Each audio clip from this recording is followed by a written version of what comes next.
За време на пандемијата со COVID-19, која започна некаде во март минатата година, активно волонтерите се вклучени во одредени услуги кои им се потребни на граѓаните, кои имаат последици од самата пандемија со COVID-19.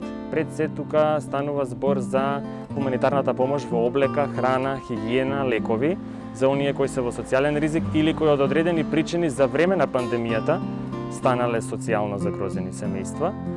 Почетоците на моето волонтирање потекнуваат од октомври 2008 година во средношколските денови во прва година од средното училиште.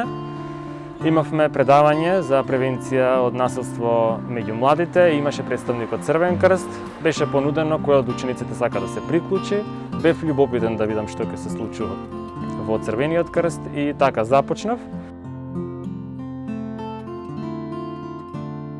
Поважен мотив после приклучувањето во Црвен крст беше моето учество во програмата Црвен крст во акција промоција на хумани вредности, програма преку која требаше да изработам мал проект за придонес во заедницата и тој проект ето до денеска се уште се реализира, се вика Хуманко.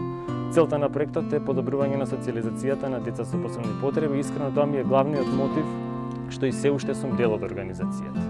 Моето работно време е од 8 до 16 часот, иако согласно потребите некогаш тоа може да биде продолжено и да биде подолго од 16 часот. Обврските започнуваат уште рано са бајле, имаме утринска координација меѓу вработените во општинската организација, следува координација со волонтерите, распределба на задачите и обврските за тековниот ден.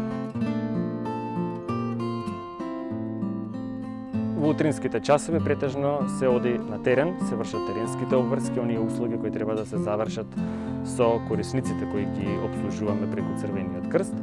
Потоа следуваат административни обврски кои треба да се завршуваат во просториите. Потоа теренските посети опфаќаат достава на помош до семејства кои веќе се наши корисници или пак оние услуги кои се за лица кои се спречени да излегуваат од своите домови, а имаат потреба од пазарување.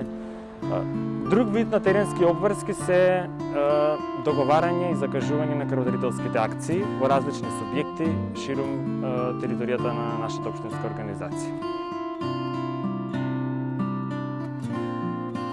Се очувствува намален интензитет на дарување на крвни единици во сите места каде што се организираат крводарителските акции, но Црвениот крст заедно со Институтот за трансфузионална медицина како партнери за заедничко делување на ова поле правиме напори да на алтернативен начин се мотивираат крводарителите и безбедно да се организираат крводарителските акции. Нешто што највеќе ќе ми остави впечаток од овие 14 години и мислам дека ќе го памтам долго време, тоа се двата летни кампа кои ги направивме за деца со попреченост во Струга.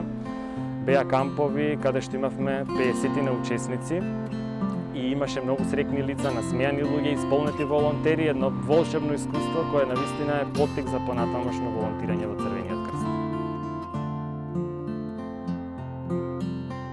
Јас би им препорачал на сите млади луѓе кои се уште не го исполниле своето време целосно, да дојдат во Црвениот крст, да се вклучат во Црвениот крст. Црвениот крст е најголемата хуманитарна организација ширум светот во 192 земји и овозможува на организиран начин младите да бидат вклучени во различни дејности согласно нивните интереси, освен волонтирањето кое треба да се реализира, да младите стекнат нови пријателства, стекнат нови вештини, стекнат нови познанства и едноставно отворен видик за се она што се случува околу нив.